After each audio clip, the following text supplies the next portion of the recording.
안녕하세요. 엄마 팔자를 참 많이 닮은 40대 딸입니다. 딸은 엄마 팔자를 닮는다며 엄마는 외동딸인 제 인생을 많이 염려하셨어요. 살아생전 엄마는 고생을 참 많이 하셨거든요. 그런 엄만 제게 가장 소중한 가족이자 떠올리기만 해도 가슴 저릴 만큼 안쓰러운 존재이기도 하셨죠. 그런데 제 남편이란 인간은 그런 저희 엄마께 잘해주기는커녕 남보다도 못한 취급을 하더군요. 그러면서 또 자기 부모는 내 부모처럼 여겨주길 바라는데 정말 어이가 없더라고요. 물론 전 그 인간을 지구 끝까지 뻥 차버렸습니다. 그때 이야기를 지금부터 풀어내 보려고 하는데 부디 제 이야기가 여러분께 재미를 드렸으면 좋겠네요. 그럼 시작해 볼게요. 저희 엄만 제 나이 14살 때 이혼을 하셨습니다. 제가 19살 때 사고로 세상을 떠났다는 소식만 들었던 아빤 우리에게 없는 이만 못한 인간이었거든요. 제 나이 3살 때 실직을 한 이후로 아빤 일할 생각도 없이 술 먹고 노름만 하며 살았죠. 그런 주제에 엄마가 힘들게 건물 청소하며 번 돈으로 다방 여자와 바람까지 피우면서요. 요즘 같으면 그런 걸 누가 참고 살았겠습니까? 하지만 당시만 해도 이혼이 흔치 않은 시대였기에 엄마는 어떻게든 아빠를 어르고 달래서 잘 살아보려고 하셨어요. 하지만 아빤 그런 엄마에게 고마운 줄도 모르고 나중엔 손찌검까지 하더라고요. 하늘 같은 서방이 하는 일에 감히 계집이 토를 달아? 여자가 됐으면 내조해 줄 수 있는 서방이 있는 것만으로도 고마워해야지. 남자는 하늘, 여자는 땅. 몰라? 머리가 조금 커선 괴롭힘을 당하는 엄마를 감싸며 정말 많이 울었습니다. 결국 엄만 아빠를 포기했고 외할아버지의 도움을 받아 겨우 이혼할 수 있었어요. 끝까지 이혼을 해주지 않으려던 아빠에게 아빠 때문에 엄마 앞으로까지 남게 된 빚은 갚아달라고 하지도 않겠다고 애원하면서요. 그 뒤 엄만 저녁엔 술집 설거지 일까지 병행하며 힘겹게 빚을 갚고 생계를 꾸려나가셨어요. 저는 그런 엄마에게 미안해 옷 한 벌 새로 사달라는 말도 못 해보고 자랐죠. 사실 옷 같은 건 필요도 없었고 전 그저 엄마가 덜 힘드시길 제가 빨리 커서 엄마의 짐을 덜어드릴 수 있기만을 바랬어요. 그렇게 시간이 흘러 대학을 졸업한 전 직장인이 됐습니다. 전 어느새 많이 늙으신 엄마를 모시고 여행도 다니고 용돈도 드리며 어린 시절 결심했던 효도를 하는데 20대, 30대 초반 시절을 전부 보냈어요. 그렇게 회사와 엄마밖에 모르고 살다가 저는 나이 30 중반에 남편을 만나게 됐습니다.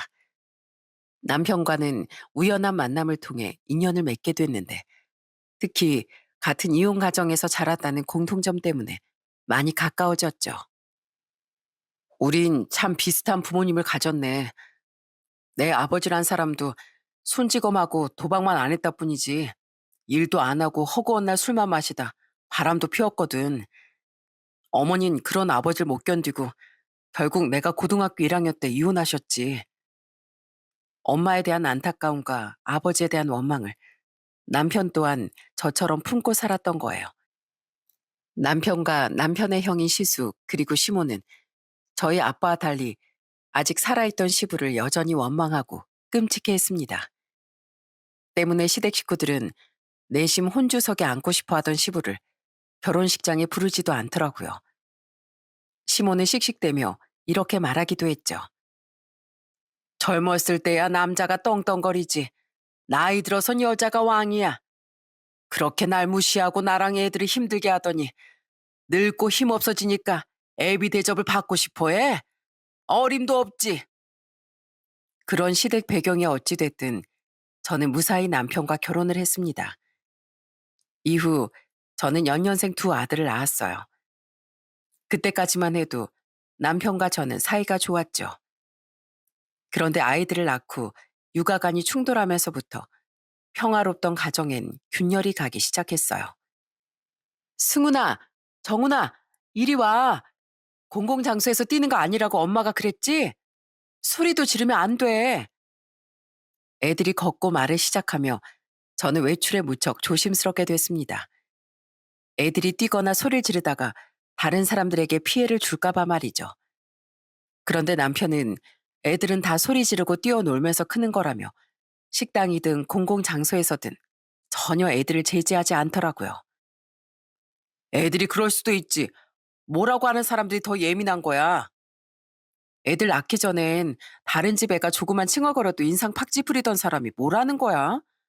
당신은 그냥 애들 훈육하기 귀찮아서 방치하는 거잖아. 애들은 어릴 때 버릇을 잡아놔야 돼. 난 내 애들이 버릇 없게 자라는 거 절대 못 봐. 계산하는 사이에 잠깐 애들 좀 보고 있으랬더니 이게 뭐야? 당신은 참 피도 눈물도 없다. 보기만 해도 예쁜 애들한테 어쩜 그렇게 야단을 잘 쳐? 그냥 좀 냅둬. 애들이 관상용 꽃이야? 예뻐만 하면 끝이게? 게다가 아직 애들인데 저러다가 다치면 누가 책임질 거야? 애들이 예뻐서든 혼내고 달래기 귀찮아서든 남편의 행동은 애들을 망치는 길이라고 확신했습니다. 때문에 전 아닌 건 아니라고 확실히 혼을 내야 한다고 생각했어요. 그런데 남편은 제가 애들을 단속하거나 훈육하면 오히려 저에게 뭐라고 하더라고요. 그건 밖에서뿐 아니라 집에서도 마찬가지였어요. 싫어. 나 당근 안 먹어. 엄마 미워. 승훈이 너 어디서 감히 숟가락을 던져? 너 엄마가 이렇게 행동하면 혼난다고 그랬어 안 그랬어? 얼른 가서 주워와. 그리고 너 계속 반찬 투정하면 이거 다 먹을 때까지 저녁도 안 줄 거야? 애 좀 그만 울려 당신. 당신 하는 행동 보면 엄마가 아니라 무슨 계모 같아. 애들이 뭘 알겠어. 짜증나면 숟가락 좀 던질 수도 있지. 그리고 나도 당근 싫어해. 승훈아, 이리 와. 아빠가 과자 줄게. 우리 이거 먹자. 주지 마. 그리고 애들이 뭘 몰라? 알 건 다 알아. 애들도 다 놀 자리 보고 다리 뻗는다고. 당신 이렇게 자꾸 오냐오냐 하니까 당신만 있으면 애들이 더 투정을 부리잖아. 그리고 과자 주지 마. 당신이 그러니까 애들이 떼쓰면 과자 나오는 줄 알고 이러는 거라고. 내가 몇 번을 말해. 애들 우는 소리 듣는 거 시끄러워 죽겠어. 우리 좀 좋게 좋게 편안하게 살자. 당신만큼 편하게 사는 애 아빠가 어딨어? 애들 예뻐할 줄만 알지. 피곤하다면서 애들하고 놀아주는 것도 한 10분 정도 설렁. 우는 소리 듣기 싫다고 애들이 밖에서 남한테 피해주든 말든 방치해. 밥 먹기 싫다고 하면 과자 줘.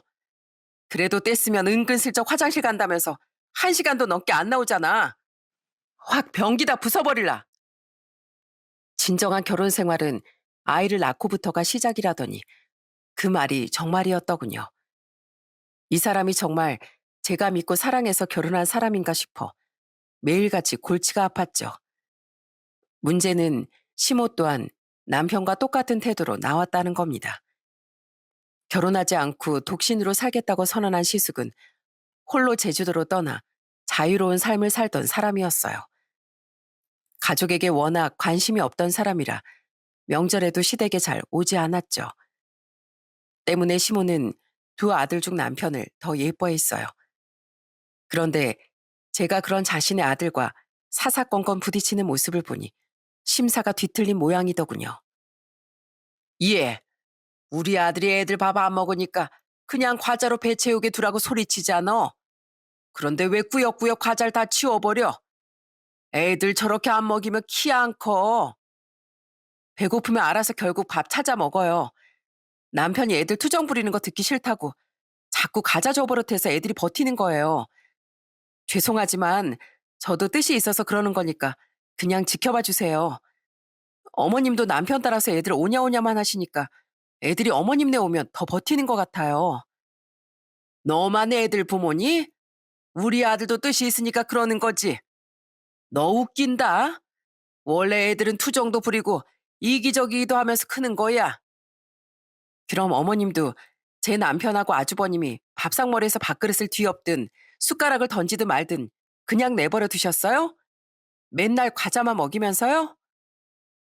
아니, 그건, 거봐요. 아니시잖아요.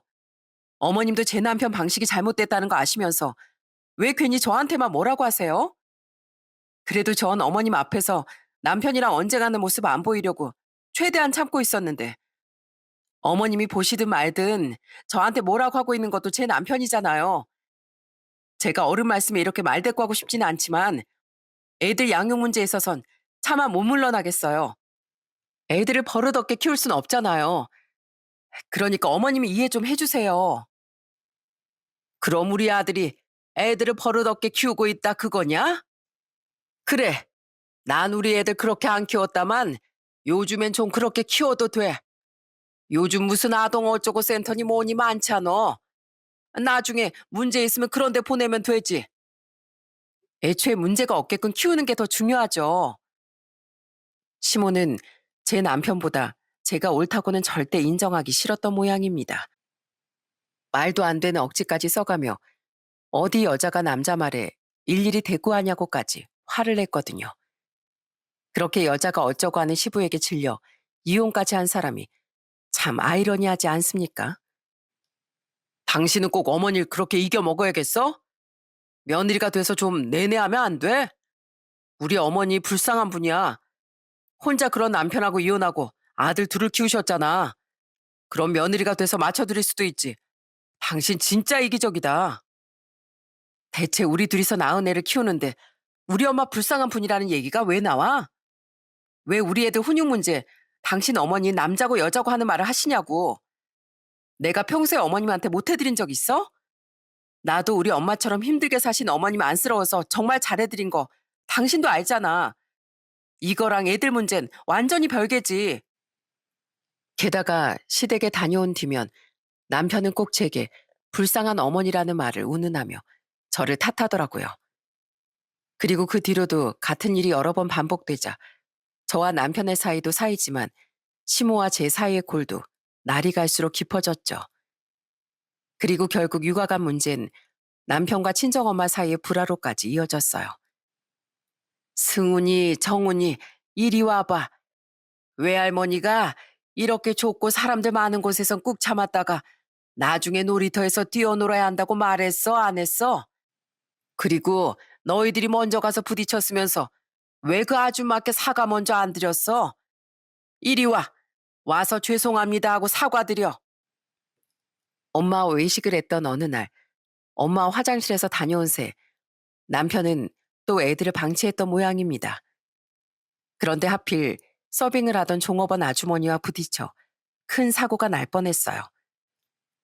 다행히 다친 사람도 깨진 물건도 없이 모두 무사했지만 애들이 사과하기도 전에 남편이 애들을 뒤로 쏙 숨기는 게 아니겠어요?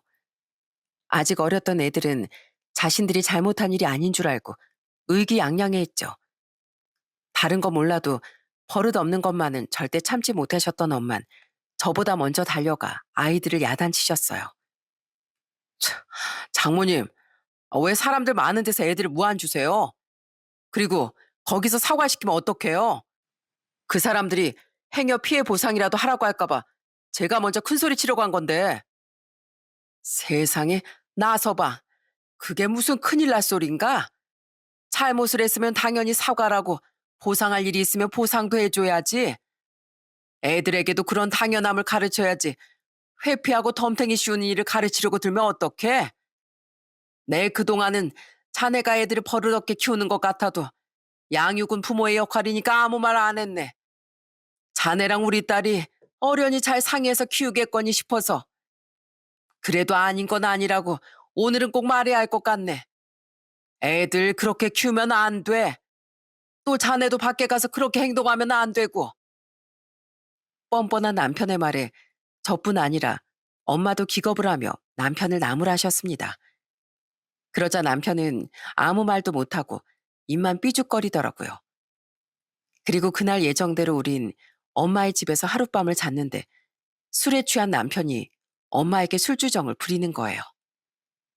장모님, 장모님이 제 집사람을 귀하게 여기는 만큼 저도 저희 어머니가 귀하게 키운 자식이에요. 근데 왜 귀한 남의 집 자식을 그렇게 혼을 내세요? 저 어디 가서 그렇게 혼나고 그럴 사람 아닙니다. 이 모습을 저희 어머니가 보셨으면 피눈물을 흘리셨을 거예요. 예끼 이 사람아. 어디서 감히 장모한테 술주정인가? 그 삿대질 대신 계속 휘두르는 젓가락 안 내려놔? 내가 사부인이었으면 자기 장모한테 술주정 부리고 다른 사람들한테 이기적으로 구는 자네 모습 보고 피눈물을 흘렸을 거네. 그날 남편은 결국 엄마께 호되게 혼이 났습니다. 자기가 잘못한 건 아는 건지 다음날 남편은 엄마께 아무 말도 못하고 눈치만 보더라고요. 그러더니 집에 와서 제게 이러는 게 아니겠어요? 아무리 내가 잘못했다고 해도 사위는 어려운 백년손님 아니야? 어떻게 사위를 쥐잡듯이 그렇게 혼내실 수가 있어? 장모님한테 정말 실망이야. 실망? 그게 지금 우리 엄마한테 할 소리야? 죄송하다고 싹싹 빌어도 모자랄 판에? 그리고 왜 당신 어머니 나한테 툭 하면 뭐라고 하는데 우리 엄만 당신한테 그런 소리도 한번 못해? 왜 사위는 어렵고 며느리 만만해서? 웃기는 소리 하지 마. 당신 또 한 번 엄마 앞에서 그런 모습 보이면 나 그땐 안 참아. 나도 어머님 앞에서 더 막 나갈 거야. 제가 크게 화를 내자 남편은 혼잣말로 구시렁대기만 했습니다. 그리고 그 뒤부터 남편은 친정에 가도 엄마 말을 썩는 둥 마는 둥 하고 엄마가 저희 집에 일이 있어서 오기라도 하시면 나중에 그렇게 투덜대더라고요. 장모님은 집도 서울이시면서 왜 우리 집에 오시는 거야? 그걸 말이라고 해? 맞벌이 하느라 우리가 밥 잘 못 챙겨 먹을까봐 반찬 해다 주시고 한 번씩 애들 보러 오시는 거잖아.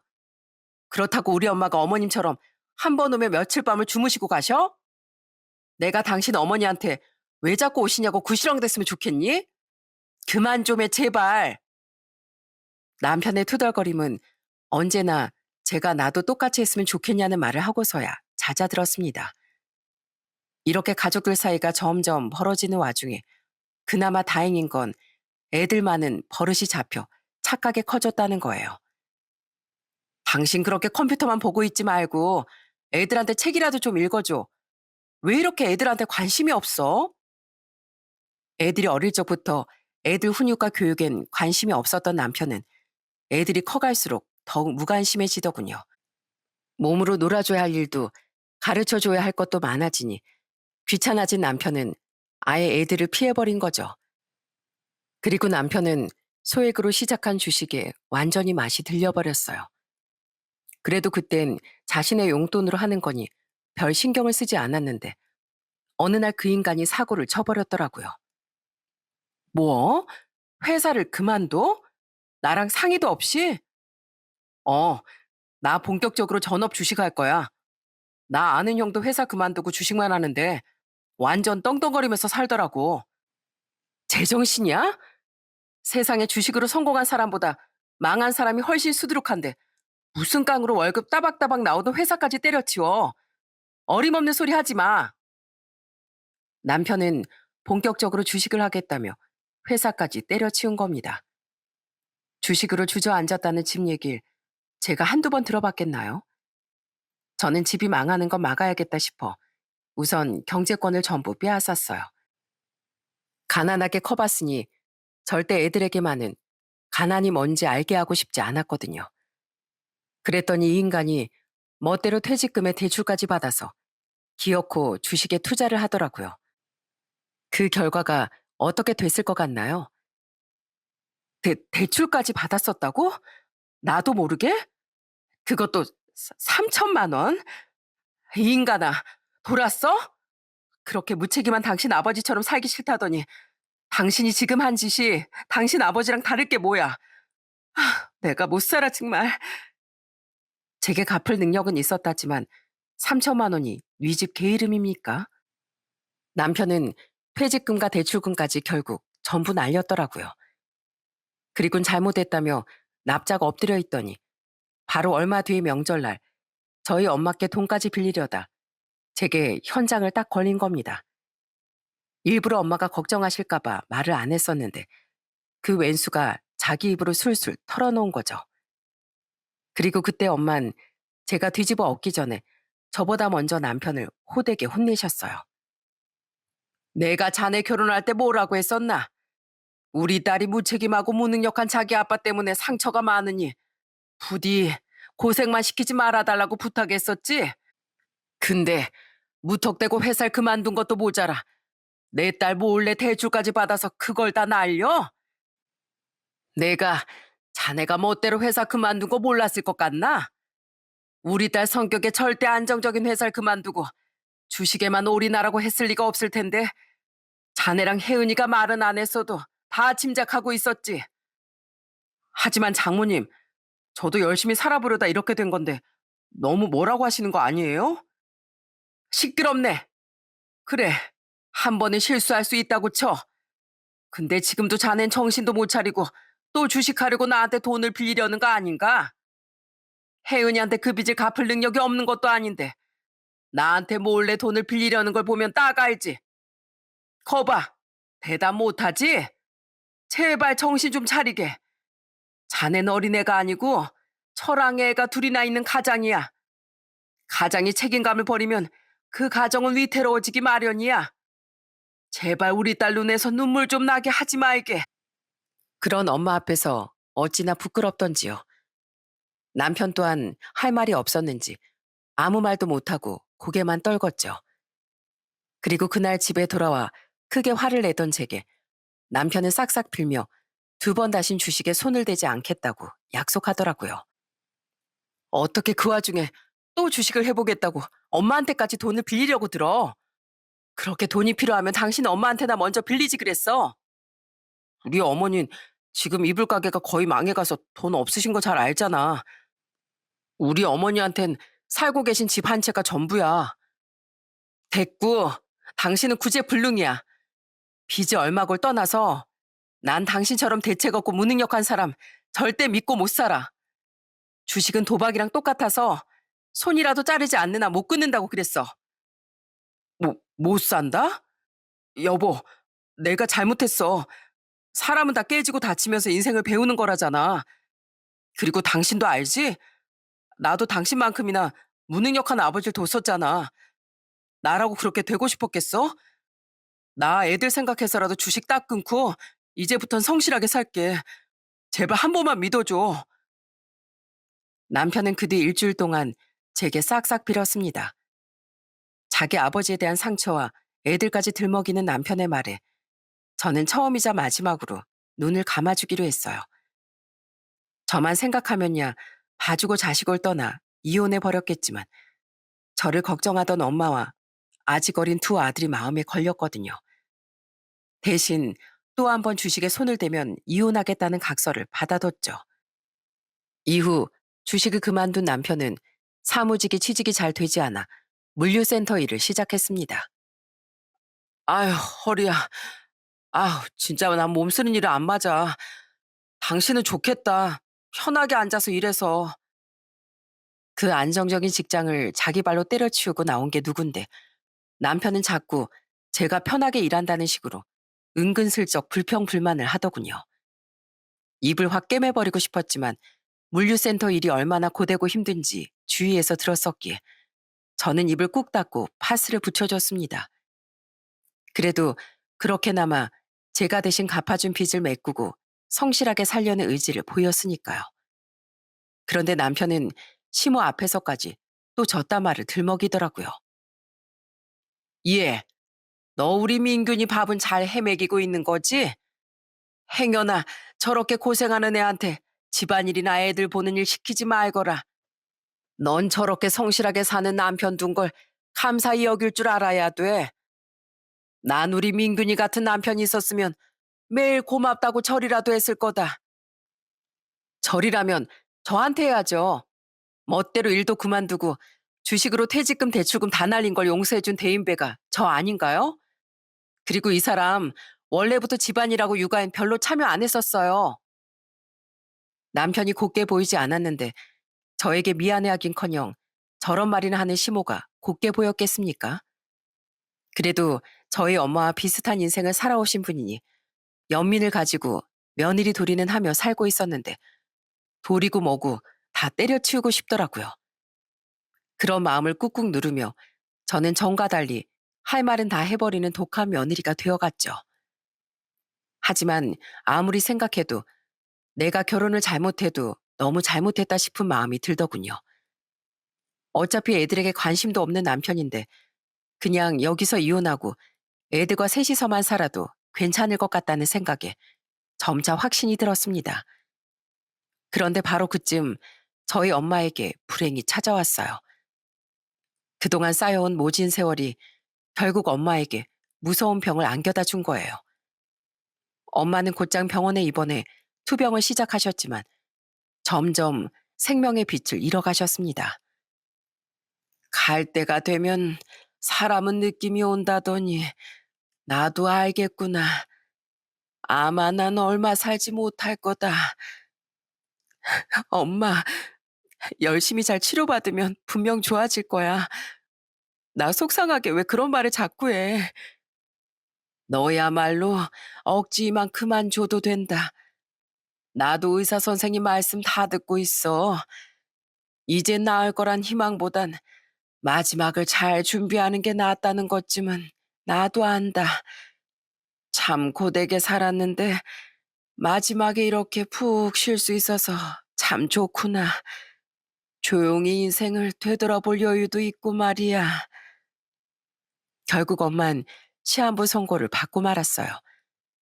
그렇게 세상을 떠나기 전에 얻은 휴식이 뭐 그리 좋으셨던 건지 엄마는 나름 괜찮은 마지막이 아니냐며 제 가슴을 더 아프게 만드시더군요. 그런 엄마께 더 죄스러웠던 건 마지막까지 제 걱정을 하게 해드렸다는 거예요. 엄만 비록 힘들긴 했지만 혜은이 널 낳고 키웠다는 것만으로도 보람찬 인생이었다고 생각해. 딱 하나 염려되는 건 너랑 나서방 사이가 썩 좋아 보이지 않는다는 거야. 저기 혜은아, 나서방이 네 아빠처럼 바람 피우거나 손찌검 같은 건 안 하는 거 맞지? 나서방이 이렇게 문병을 안 오는 거 보면 너랑 사이가 별로라는 건데 난 내가 이 몹쓸 팔자를 너한테 물려준 것 같아 마음이 아프다. 괜히 내 팔자를 닮아서 네가 나처럼 이혼하고 힘들게 살게 될까 봐 그게 제일 걱정이야. 손찌검에 바람은 무슨. 아니야 엄마. 물론 사건 사고가 있었으니 신혼 때만큼 남편이랑 사이가 좋다곤 말 못해. 그래도 그 사람 애들 아빠로서 가장 역할은 잘 해내고 있어. 어머님도 나한테 잘해주셔서 엄마가 걱정하는 것처럼 내가 이혼하는 일은 없을 거야. 그러니까 내 걱정은 하지 마. 그런 엄마 앞에서 차마 이혼을 생각하고 있다는 말은 드릴 수가 없었어요. 엄마 말씀처럼 남편은 엄마가 투병하시는 동안 문병을 딱 4번밖에 오지 않았습니다. 그것도 오기 싫었던 티를 팍팍 내며 얼른 가버리곤 했죠. 어떻게 자기 장모님이 아프신데 사이가 한 달, 아니 2달에 한 번도 얼굴을 비출 생각을 안 해? 적어도 하루하루 야위어가는 우리 엄마한테 딸이 잘 사는 모습은 보일 수 있게 해달라고 부탁 또 부탁했잖아. 내가 뭐 일부러 그래? 나 몸 쓰는 일 해서 힘들다고 집에 오면 쓰러져서 쉬기 바쁜데 거길 어떻게 그렇게 자주 가? 그리고 솔직히 말해서 자꾸 나 야단치고 나 힘들 때 돈도 안 빌려주신 장모님께 내가 뭐 마음이 좋겠냐? 당신도 우리 어머니한테 기분 상해서 따박따박 말대꾸만 다 하고 살잖아. 난 아픈 장모님께 차마 그럴 순 없어서 애초에 얼굴을 안 비추는 거야. 어머님은 나한테 괜한 꼬투리를 잡으시니까 내가 말대답하는 거지. 그리고 아무리 그랬어도 난 혼자 쓸쓸하실 어머님 찾아뵙는 며느리 도린 다 했어. 근데 당신은 뭐야? 우리 엄마가 당신이 길바닥에 나앉을 위기인데 안 도와주셨어? 당신을 괜히 혼냈냐고. 당신이 버릇없게 구니까 참다 못해 혼내신 거고 당신이 또 주식할까 봐 그 돈 안 빌려주셨을 뿐이잖아. 근데 어디서 말도 안 되는 궤변을 늘어놓고 있어? 인생 진짜 그렇게 살지 마. 당신 그러다 나중에 다 돌려받아. 한 번씩 남편에게 크게 화를 냈지만 돌아오는 대답은 더 제 화를 돋을 뿐이었습니다. 때문에 저는 더 이상 남편에게 화를 내지도 문병을 와달라는 요구도 않고 그저 입을 꾹 닫았어요. 그때 전 일하랴 애들 돌보랴 떠날 날을 기다리는 엄마를 돌보랴 몸도 마음도 극한까지 지쳐 있었거든요. 어차피 엄마 생각에 당장 이혼도 못할 것 같으니 남편과 싸울 체력이라도 비축했던 거죠. 하지만 서울에 일이 있다며 올라왔던 시모가 저희 집에서 자고 갔던 날, 저는 또 한 번 화가 폭발하고 말았어요. 제가 자는 줄 알고 거실에서 둘이 속삭이던 시모와 남편의 기함할 만한 말을 들어버렸거든요. 이에 네 장모가 남길 유산이 7천쯤 된다고 했지? 네, 저번에 몰래 알아봤어요. 현금만 그 정도고 장모님 사시던 집도 집사람 앞으로 남겨질 테니까 실제로는 더 많죠. 어차피 그 집 팔 거 아니냐? 그럼 그 돈 엄마 좀 줄래? 좀 기다려 보세요. 저 물류센터 일 더는 못하겠거든요. 삭신도 쑤시고 이런 무식한 일을 내가 왜 하고 있어야 하나 싶고 장모님 유산 넘어오면 집사람 슬슬 꼬드겨서 다시 주식이나 해보려고요. 그 독한 것이 주식을 하게 두겠니? 당연히 가만 안 두죠. 지금 두 사람 멀쩡히 살아계신 우리 엄마 재산을 두고 무슨 김칫국을 마시고 있는 거예요? 뭐 이런 몰상식한 사람들이 다 있어. 그들은 자기들 것도 아니게 될 저희 엄마 유산을 가지고 멋대로 미래 계획을 세우고 있었더라고요. 기가 찼던 전 방문을 열어젖히고 거실로 나가 소리쳤습니다. 그러자 두 사람은 찔리기는 찔렸는지 허둥지둥하며 각자 작은 방과 안방으로 번개처럼 들어가 버리더군요. 화가 나서 한참을 씩씩대던 전 안방으로 들어가 코를 고는 척하는 남편에게 냅다 베개를 휘둘려 버렸죠. 감히 우리 엄마 유산에 대해서 쥐가 뭔데 이러쿵 저러쿵을 하고 있어? 줄 사람은 생각도 없는데 김칫국 마시지 마. 가뜩이나 3일 동안 잠도 제대로 못 자서 쓰러질 것 같은데 나 열도 그만 받게 하고 당장 침대에서 내려가. 그렇게 네가 좋아하는 네 엄마 옆에서 자. 그렇게 남편을 시모 옆으로 쫓아낸 전 쓰러지듯 잠이 들었습니다. 피곤했던 데다 화까지 냈더니 방전이 되어버린 거죠. 그리고 다음날 일어났더니 집으로 돌아갔는지 시모도 없고 출근했는지 남편도 없더라고요. 당시 엄마의 간병을 위해 휴직 중이었던 전 차라리 안 보는 게 속 편하다고 생각하며 아이들의 어린이집 등원을 준비했습니다. 그리고 그로부터 고작 2주 뒤 엄마는 영영 제 곁을 떠나시고 말았죠. 엄마, 엄마, 어떻게 이렇게 갑자기 떠날 수가 있어? 어? 나한테 마지막 인사도 안 해주고 왜 이렇게 급하게 가? 엄마, 꼭 다음 생에 태어나면 차라리 내 자식으로 태어나줘. 그럼 그땐 내가 엄마한테 받았던 거 다 돌려줄게. 내가 엄마를 고생이라고는 알지도 못하는 행복한 어리광쟁이로 키우고 보살펴 줄게. 잘 가, 엄마. 갑자기 혼수 상태에 빠졌던 엄만 그대로 의식을 찾지 못하고 며칠 뒤 돌아가셨던 겁니다. 때문에 전 엄마의 유언조차도 듣지 못했죠. 심지어 그때 남편은 오랜만에 친구들과 술 모임을 한답시고 제 전화를 받지도 않아 엄마의 임종조차 지키지 못했어요. 그런 인간이 가증스럽게도 장례식장에선 슬픈 척을 하고 앉아있는데 당장 내쫓고 싶은 걸 겨우 참았습니다. 엄마의 마지막 가시는 길에 소란을 일으키고 싶지 않아서요. 시모 또한 조문을 왔었는데 뻔뻔하게도 저희 엄마의 영정사진 앞에 대고 이런 말을 하더라고요. 사부인, 부디 따님 걱정은 마시고 편히 쉬세요. 며느리도 자식이나 마찬가지인데 이제 사부인 따님은 제가 친딸처럼 여기고 살겠습니다. 평소였으면 그래도 고마운 마음이 들었겠지만 고작 몇 주 전 저희 엄마의 유산을 운운하던 사람의 말이 진심으로 들릴 리가 없었습니다. 엄마의 장례를 마친 뒤에도 한동안 저는 정신이 없었어요. 엄마의 흔적을 정리하고 현실적인 문제들을 정리하느라 말이죠. 게다가 여전히 저는 애들을 챙겨야 했고 더 이상 미룰 수 없던 복직까지 하느라 잠시 남편과 이혼 문제를 뒤로 미뤘었습니다. 그렇게 대부분의 일을 처리하고 회사에도 적응하며 저는 겨우 여유를 찾았어요. 그때서야 전 이제 남편과 이혼에 대해 이야기해야겠다고 생각했죠. 그런데 딱 그 시기에 이놈이 기가 찬 일을 벌였더라고요. 이게 웬 짐들이야? 당신 왔어? 이거 우리 어머니 거야. 나 오늘 휴가 쓰고 어머니 모시고 왔거든. 어머님을 여기로 모시고 왔다고? 그래, 민균이가 이제 나 모시고 산다더라. 그래서 나 어차피 폐업하려던 이불 가게도 정리하고 집도 팔아서 아예 여기로 들어왔다. 나도 이제 나이가 있는데 며느리한테 밥상 받으면서 좀 편하게 살아야 하지 않겠니? 엄마가 돌아가신 지 한 달도 안 됐던 그날, 저는 회사에 출근했다가 어린이집에서 애들을 데리고 집에 돌아왔어요. 그런데 그날 저 몰래 남편의 시모를 집으로 들였더라고요.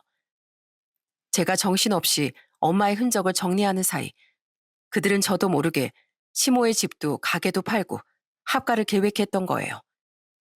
시모는 뻔뻔한 표정으로 이제 제게서 밥상을 받으며 살겠다고 말하더군요. 그리고 그 옆에서 남편은 황당한 표정의 제게 한술 더 떠서 말했어요. 표정이 왜 그래? 우리 어머니가 장모님 장례식장에서 하신 말 잊었어? 이젠 당신을 친딸처럼 여기시겠다잖아. 그럼 자식인 당신도 우리 어머니를 앞으로는 친엄마라고 생각하면 좋지 않겠어? 그럼 하늘에 계신 장모님도 딸 걱정 덜으실 수 있을 거 아니야.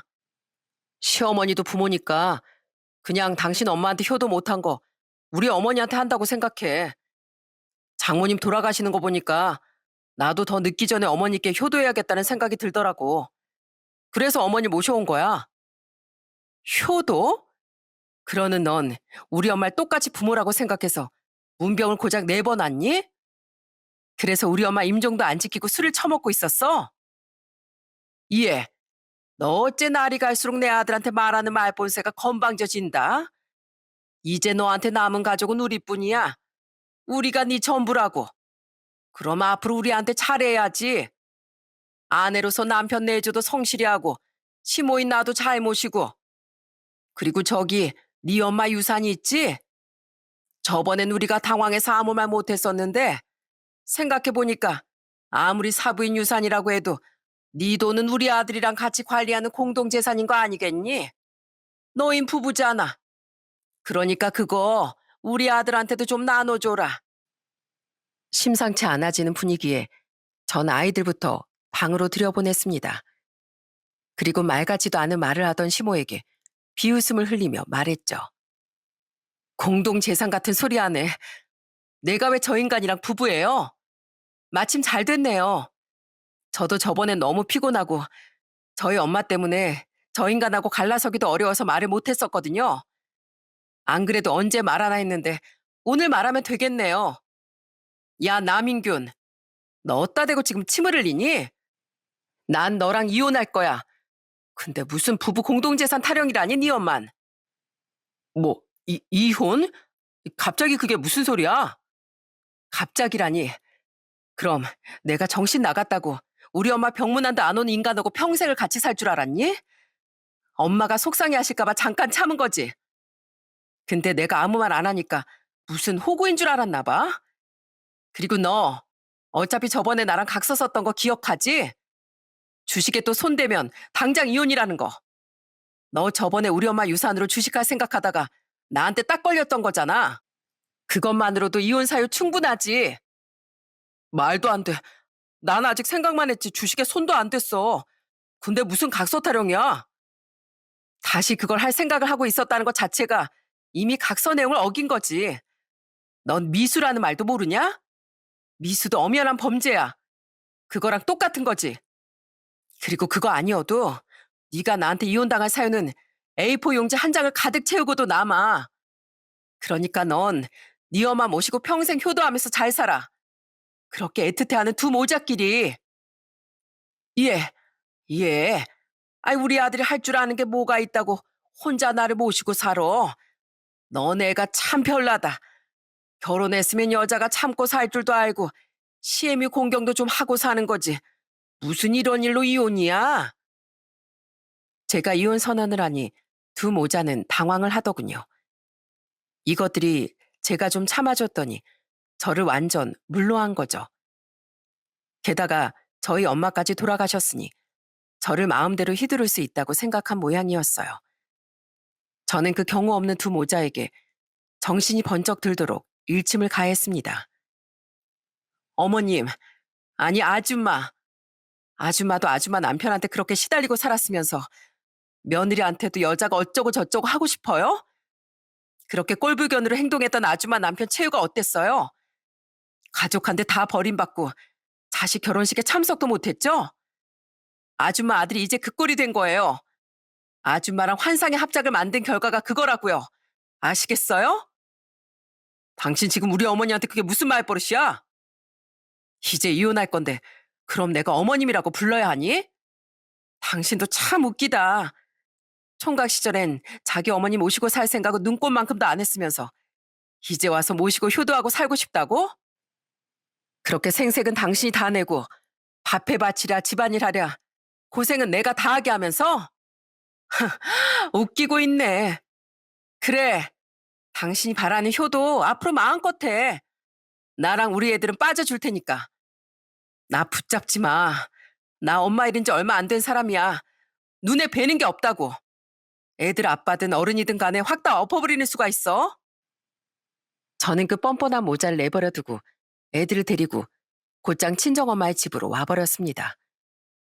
얼마나 저와 애들에게 관심이 없었으면 남편은 제가 조금씩 저와 애들의 짐을 엄마 집으로 옮기고 있었던 것도 몰랐던 거예요.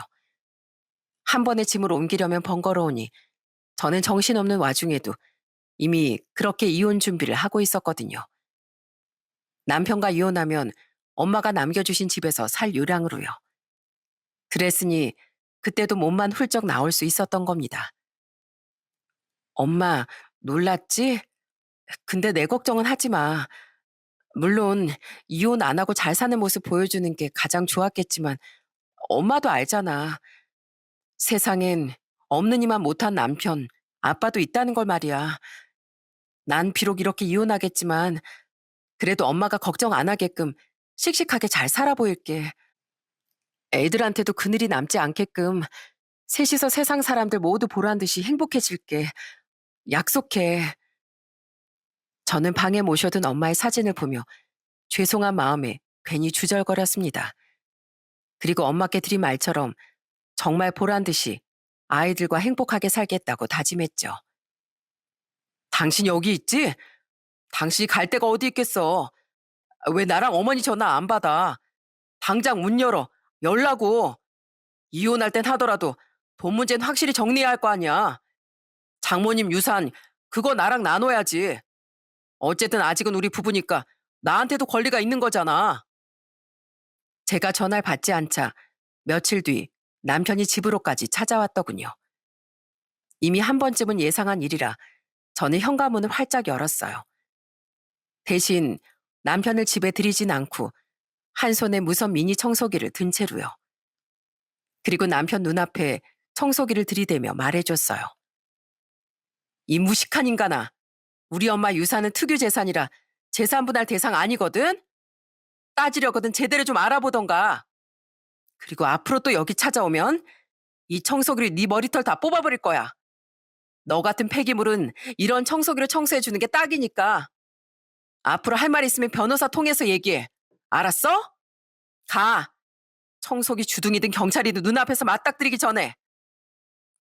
제가 위협적으로 청소기 전원까지 켜버리자 그놈은 기겁을 하고 줄행랑을 쳤습니다. 어차피 그놈이 버틴다고 한들 그놈이 이혼당하지 않을 방법은 없었어요.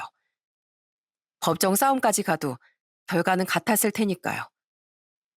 그렇게 전 자기 부친처럼 무책임하고 못돼 처먹었던 그놈과 결국 이혼하게 됐죠. 그놈은 예전에 자신이 말아먹은 돈 때문에 꽤나 불리한 재산 분할을 받아야 했어요. 게다가 재산 분할 대상에 우리가 살던 대출금 낀 집값까지 포함되어 있었기에 그놈은 이사를 가지 않고 제게 돈을 주기 위해 시모에게까지 손을 벌려야 됐다고 하더라고요. 때문에 시모는 자신의 집을 판 돈 일부를 제게 넘기는 꼴이 되고 말았죠. 그렇게 겨우 이혼한 저는 애들과 씩씩하게 살기 시작했습니다. 아이들의 양육권 또한 가까스로 제가 가져올 수 있었거든요. 대신 면접 교섭권 때문에 한 번씩 아이들을 전 남편에게 보여줘야 했는데 이혼한 지 2년이 지났던 얼마 전에 어느 날 9살이 된 큰아들이 제게 이러는 겁니다. 엄마, 아빠가 다음에 만날 땐 아빠 돈 없으니까 우리가 밥 좀 사래요. 엄마한테 용돈 받아서요. 참 황당했어요. 기가 막혔던 전 정말 오랜만에 전 남편에게 전화를 걸었습니다. 그때 전 남편은 제게 한심하기 짝이 없는 목소리로 울먹이기까지 하며 이러더라고요. 당신 애들한테 다음부턴 밥을 사달라고 했다며? 제정신이야? 그럼 어떡해. 사실 나 작년에 물류센터를 그만두고 다시 주식했다가 쪽박 찼단 말이야. 엄마가 빌려주신 어머니 전 재산까지 전부 다 잃었어. 심지어 잃은 돈 복구해보겠다고 또 대출받은 돈까지 날려서 지금 그 돈 갚으려고 결국 집 팔고 방 하나짜리 집에 어머니랑 둘이 살고 있어. 근데 애들한테 밥 사줄 돈이 어디 있겠어. 주식에 또 손을 댔다고? 당신 어머니 전 재산에 대출받은 돈까지 전부 다 날리고? 아휴, 이 한심한 인간아. 대체 왜 그러고 사니? 아휴, 몰라. 제주도 사는 형한테라도 가서 신세 좀 지려고 했더니 자기 인생에 짐이 되지 말라면서 아예 연락을 끊어버리더라고. 진짜 저밖에 모르는 인간이야. 저기 여보, 안 그래도 말하려고 했는데 나 애들 그냥 안 보고 살게. 어차피 나한테 밥 사라고 당신이 애들한테 돈을 줄 것 같지도 않고 나 애들한테 밥 사줄 돈도 없어. 지금도 편의점 알바하면서 어머니도 겨우 봉양하고 있단 말이야. 돈이 없으니까 애들은 자식이 아니고 그냥 짐이더라. 보지 마. 오히려 나도 바라던 바야. 근데 기어코 면접 교섭권 운운하면서 자기가 먼저 애들 보겠다고 난리더니 이게 뭐 하는 짓이야? 어차피 애들도 당신 만나면 할 말도 없고 어색하다고 가기 싫어했어. 근데 이 한마디만 하자. 당신은 그렇게 당신 싫어하던 당신 아버지랑 내 아빠랑 똑같은 인간이야. 무책임하고 무능력하고 이기적이고 못돼 처먹은. 그러니까 자기 자식을 짐이라고 하는 못 베어먹은 말을 짓거리지. 두 번 다시 우리 애들 눈에 띄지 마. 알았어? 그리고 아무리 돈이 없다고 해도 양육비는 꼬박꼬박 보내라. 안 그럼 확 소송 걸어버릴 테니까. 끊어. 참 한심한 인간 아닙니까? 이런 인간을 잠시나마 인생의 동반자라고 생각했다니 정말 제 눈이 삐긴 삐었었나 보더라고요. 그렇게 지금 전 남편은 바람만 안 피웠다 뿐이지 딱 능력 없고 무책임한 자신의 아빠와 같은 처지가 되어 비참하게 살고 있습니다. 그래도 우리 아들이 최고라는 자신의 엄마가 곁에 있으니 그 좁은 쪽방에서 적어도 외롭진 않겠네요. 앞으로 전 남편이 또다시 주식에 손을 댈지 아니면 정신 차리고 제대로 된 일자리를 구해 살아갈진 모르겠습니다. 하지만 이젠 자식들까지 스스로 보지 않겠다고 말한 사람이니 저와는 완전 남남 아니겠어요? 그러니 앞으로 전 그 인간에게 신경 끄고 소중한 저희 애들만 잘 키우며 살아갈 생각이에요. 하늘에 계신 엄마가 더 이상 저를 걱정하지 않게끔 아주 씩씩하게 말이죠.